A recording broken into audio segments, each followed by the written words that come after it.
Bienvenue dans ce cours sur les calculs de base avec Excel 2016. Nous verrons notamment les 4 opérations, comment réaliser des exposants dans Excel, mais aussi ajouter ou supprimer des décimales lorsque nous avons des nombres à virgule. Alors voici donc une feuille où la première partie est vide, et là-dedans, je vais commencer par la base des calculs, c'est-à-dire utiliser la feuille de calcul Excel comme une calculatrice. Alors comment faire? Ici donc, voilà, je me suis placé dans la case B3, par exemple, et je désire effectuer un simple calcul, une simple addition.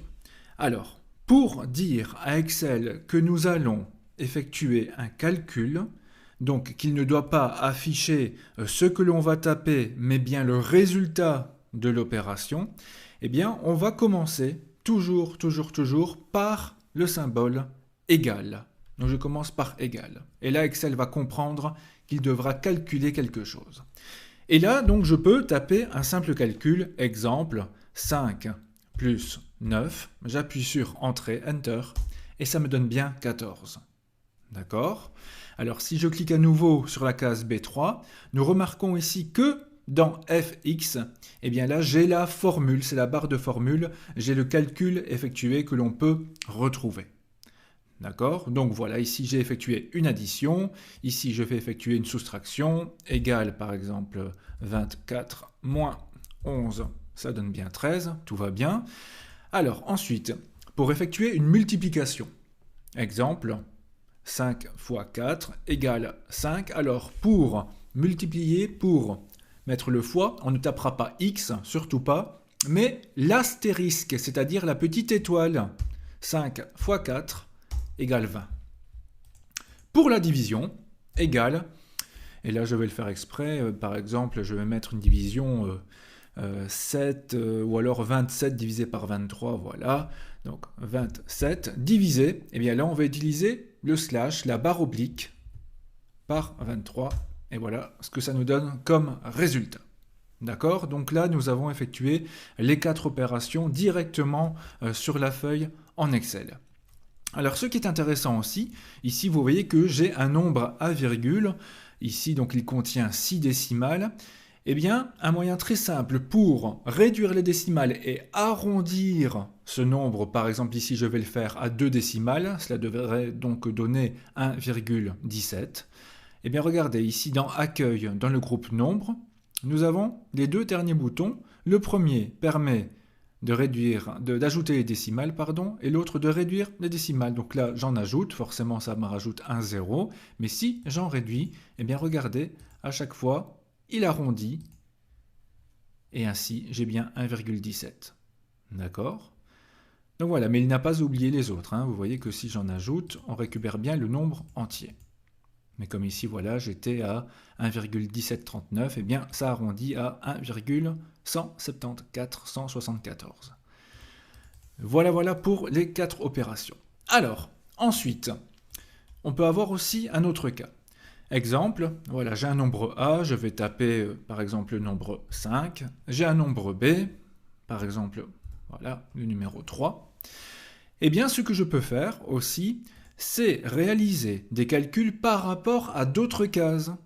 Je m'explique. Ici, l'addition, je demande à Excel d'effectuer 5 plus 3. Alors, ce que je vais faire, je me place ici, je tape égal.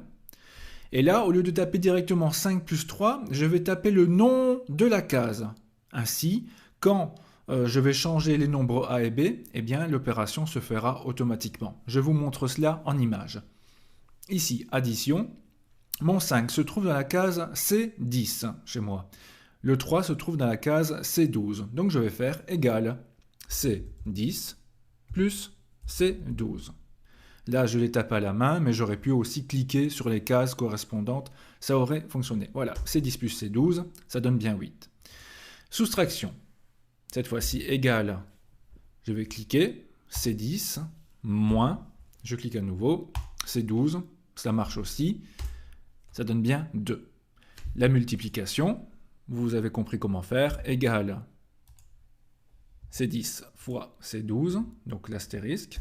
Ça donne bien 15, et la division égale c'est 10 divisé par c'est 12. Et cela donne bien cette division-là.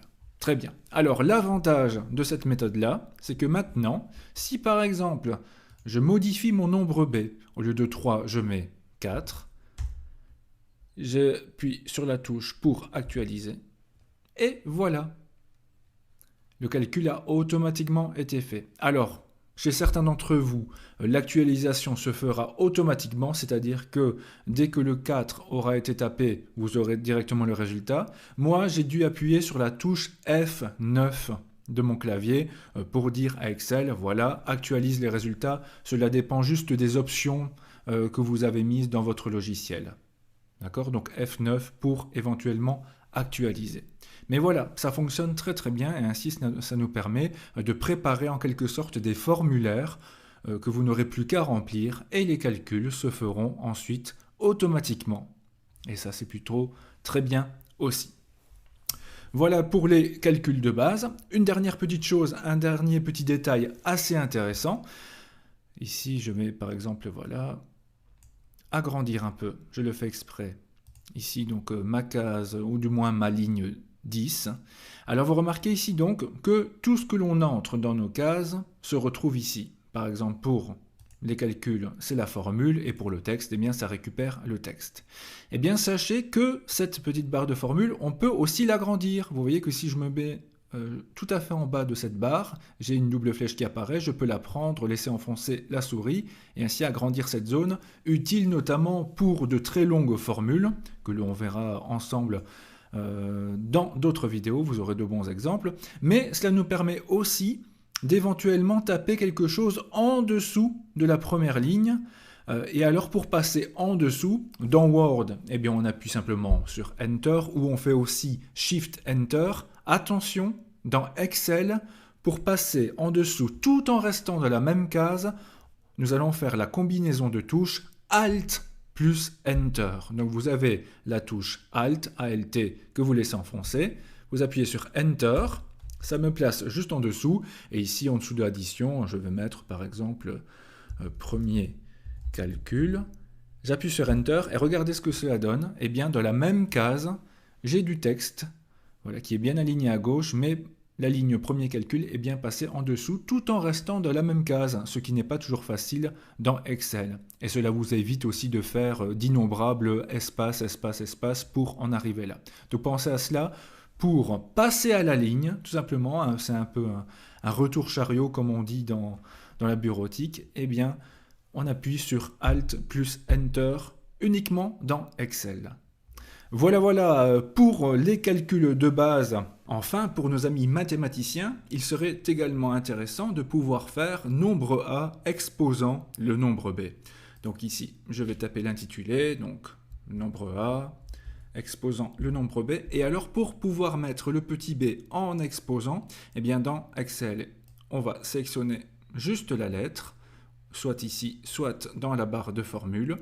Et dans Word, vous savez qu'il y a un petit raccourci permettant de mettre les caractères en exposant. Ce n'est pas le cas ici. Alors il suffit d'aller dans le menu police grâce au bouton qui se trouve ici. Et là, vous avez la case à cocher exposant. OK. Et ainsi, mon petit b se retrouve en exposant. Maintenant, pour le calcul, là, on va devoir le faire à la main. Égal, comme pour toute formule. Ici, mon nombre A se trouve dans la case C3, donc C3. Exposant, alors comment fait-on exposant dans Excel? On utilise l'accent circonflexe ou le petit chapeau si vous préférez. Voilà, j'appuie dessus et maintenant c'est 5 pour le nombre B. Enter, donc vous voyez C3 exposant C5 et ainsi cela donne bien 625 qui est bien donc le résultat de 5 exposant 4. Donc vous voyez ici dans la barre de formule C3, accent circonflexe ou petit chapeau C5. Et ainsi, vous avez exposant. Voilà pour les calculs de base dans Excel. Je vous propose d'aller voir les autres vidéos pour d'autres formules et d'autres calculs permettant une meilleure utilisation du logiciel. À très bientôt, bisous.